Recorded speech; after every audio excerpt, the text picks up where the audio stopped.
Hello, this is Lady B, and this week I am bringing you the first of what I hope will be a series of Victorian hairstyles. I'm getting these hairstyles from this book. It's the Manual of Ladies Hairdressing for Students. This was originally printed in 1899 and has been reproduced and reprinted. Now, before I purchased this, as I usually do, but when I'm going to purchase a book, I took the time to look through the reviews. And I noticed that a lot of the reviews were complaining about how it was difficult to understand and there wasn't enough illustrations. And when I received the book in the mail, besides jumping up and down for joy because I was so excited to have it, I looked through it, of course, to see what was in it. And I think I figured out why there were so many complaints in the reviews. And that is because, like most things, it assumed a basic familiarity with the techniques and the main ways of maintaining hair and so forth that were common back in the 1800s that we no longer use now. And since I had spent the last couple years trying to learn those things, I was able to understand the instructions, but I could see how maybe somebody who wasn't familiar with those things would have trouble. So I got this idea that I would one by one learn these hairstyles, master them, and then show you how to do them based on what I had learned. So the very first hairstyle is the coil, and it starts actually in chapter 3. Chapter 1 has to do with very basic techniques from how to part your hair, how to comb your hair, how to singe your hair. I don't recommend that, and so forth. Chapter 2 has to do with fastenings, making things that you can fasten your hair to. And I will share those as they become important with the hairstyles that I am doing. But chapter 3 starts the actual hairstyles, and it does begin with the coil. And the reason for this is the techniques used in the coil are basics. They are techniques that you will use in most other hairstyles that are in the book. So even if you don't want to use the coil yourself, and you've seen me wear it, I have been wearing it for a few months now, but even if you don't want to use it, you do need to take the time to master it before you move on to the other hairstyles, which I will be covering. So I'd say let's get started, but a little thing that I found rather amusing is that in the book, it says that you need to learn this first, but then it says, as a coiffure per se, it is only worn by a few elderly ladies. So even in 1899, this was considered an old-fashioned style that your grandmother would wear. But still, it says, learn this style. So let's get started, and I will show you how it's done. So the first thing you're going to need is some hairpins. And there are a few options for this. I have these ones that I've purchased just recently. They are these 4 Pro hairpins. I don't recommend these. They work really great once. They're intended for hairdressers who are doing really nice updos for, say, weddings or other special events. And they're really only intended to be used once. And if you're only going to use them once, they work great. But to compare, I have this other style. It's very similar. And you might look at those and go, well, those are the same thing. Well, no, they're not. This one has a rounded metal shaft. And it's missing the little rubber nubs on the end, which is why I had to buy some new ones. But those nubs are, with these metal ones, are what keep it from scratching your head. If you're buying this kind, these round ones, they'll last a long time. The color's good. You can use them over and over again. I had these ones probably for 4 years. This one, these ones that were from the Pro set, they're stronger. than the other ones. And the reason for that is because it's actually a flattened rectangle in the shape of the shaft that is bent around. Another option, if you have thicker hair and it can handle the weight, another option is something like this. And I love these too. These are a thick metal, and the ends have been rounded off so they won't scratch, but they are heavy. They come in sets of 12 in different colors.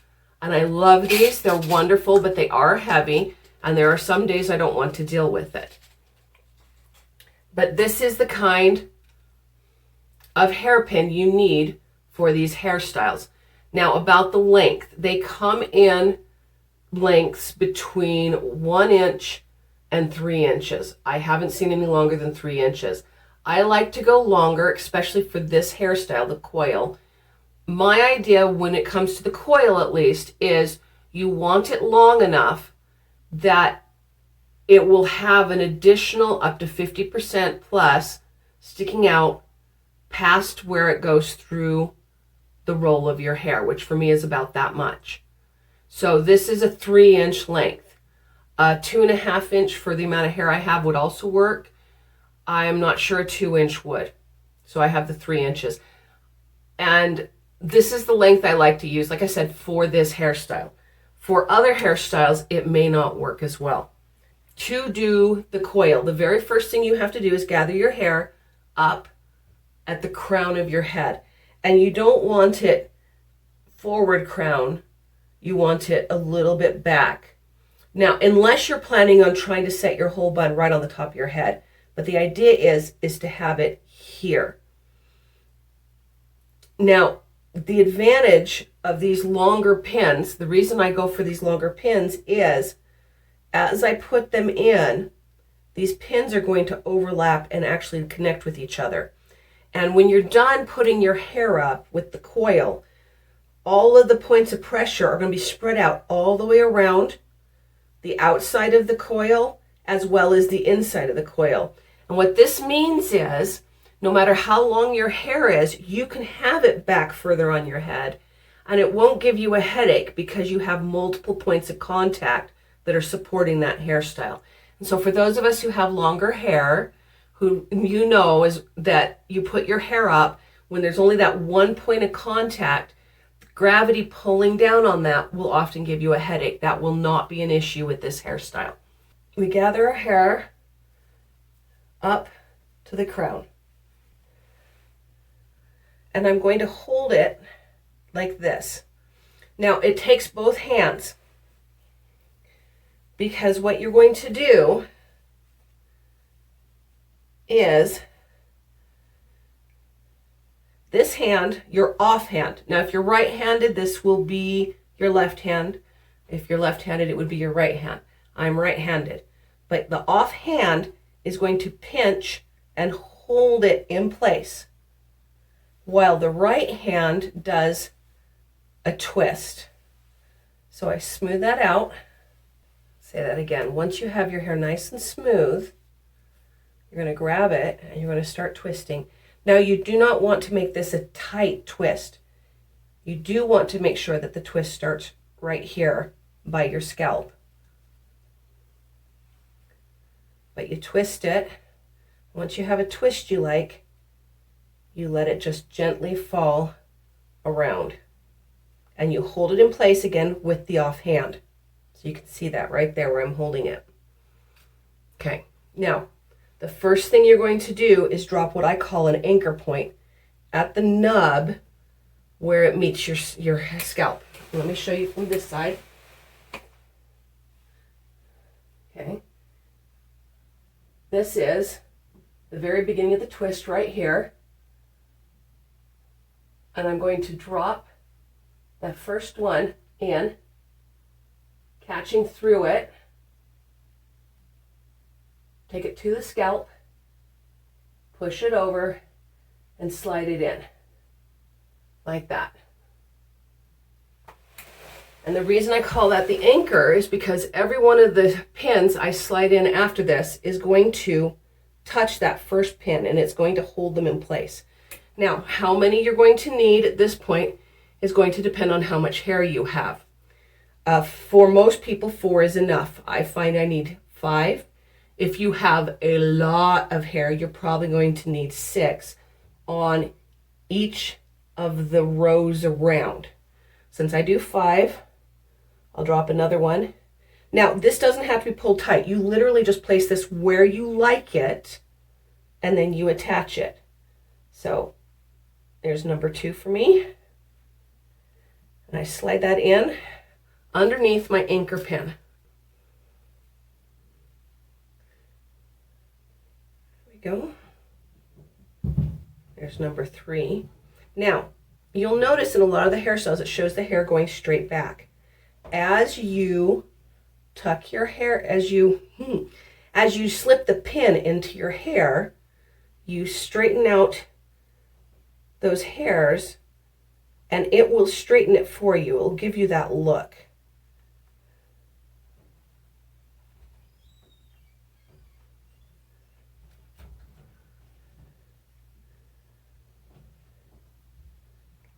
Just tuck and smooth. There, you can see how it's starting to pull the hair straight back. Tuck that in. Now, before I drop this last one in on that row, I'm going to pull it down, and I'm going to continue twisting it. Get that nice and smooth.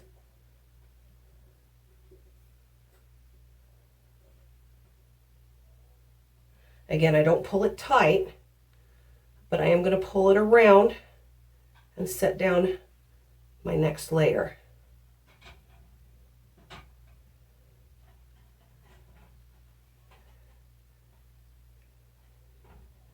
And then I tuck it under, tuck the ends under, and then that last one I put in on my top row is going to overlap where it's tucked. So you can see right there.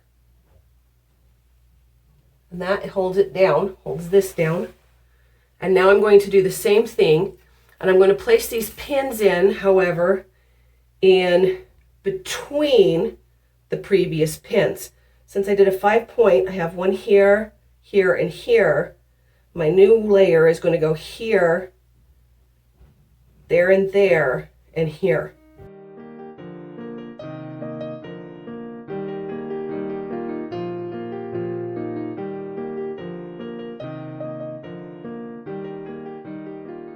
And then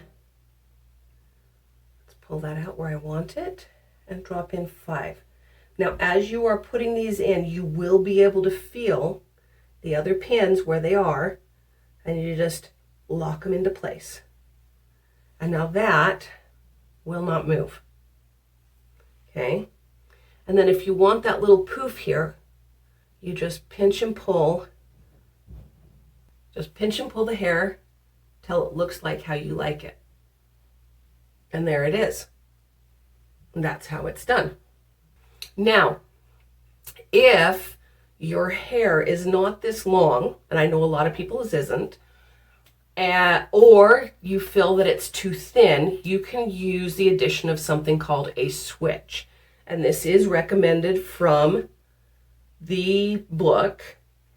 And I found a really great video, which I will put in the description, that shows how to make your own switch for this.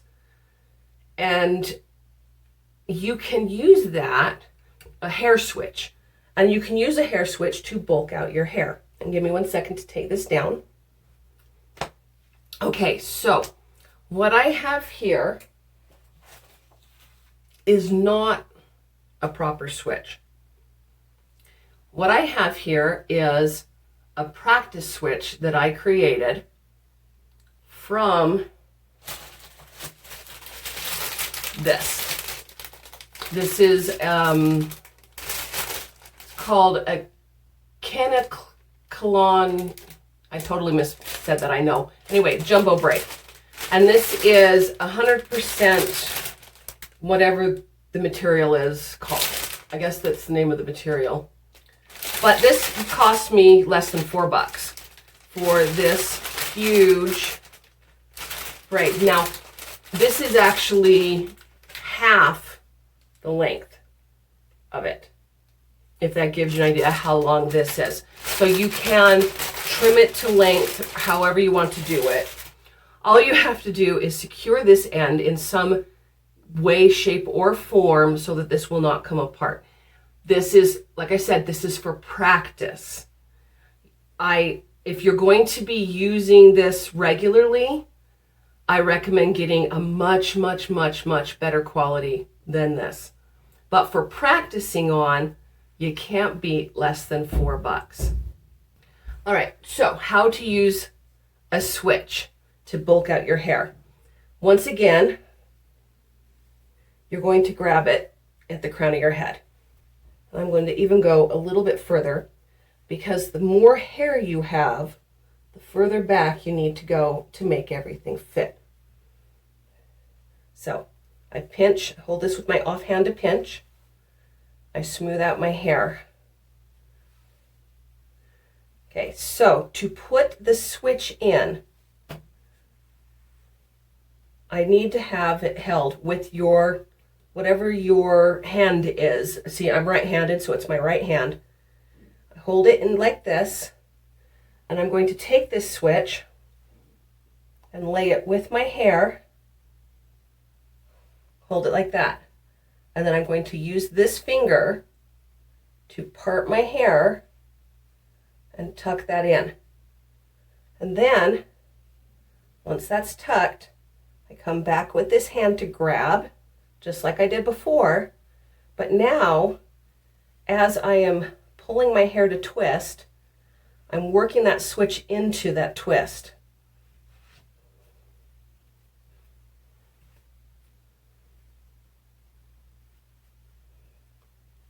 And when I create that knot, this is mixed in. So once again, once I have a twist I like, I just pull it up and around. Okay.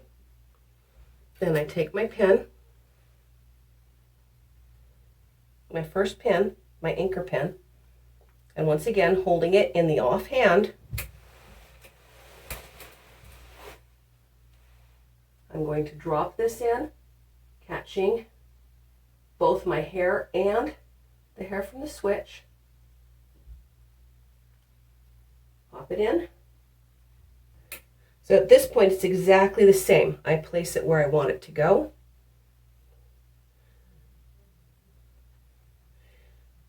And I'm going to use 6 pins this time because it is so thick.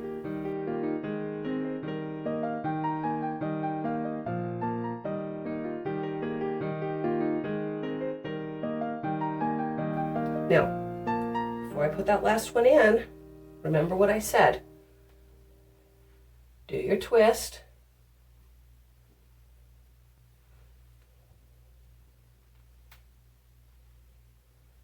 Place it where you want it.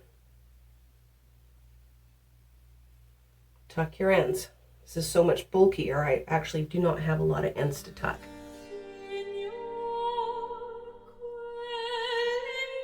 My last one goes over, locks in the tucked ends. And now I'm going to place these in between each of the previous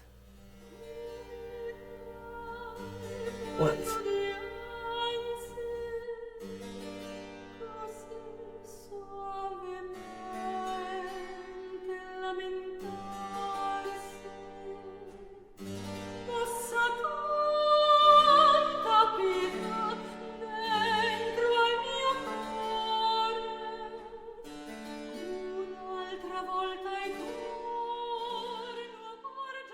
And then, of course,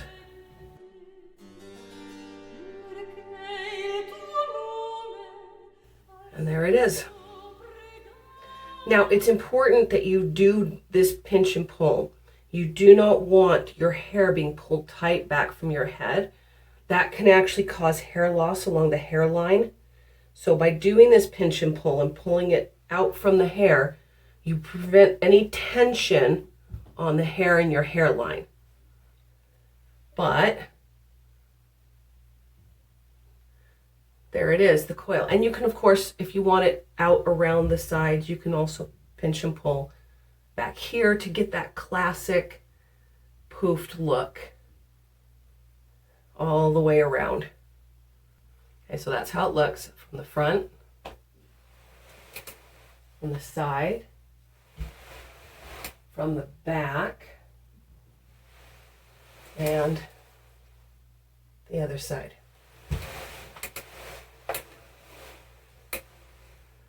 There we go. And that is the coil.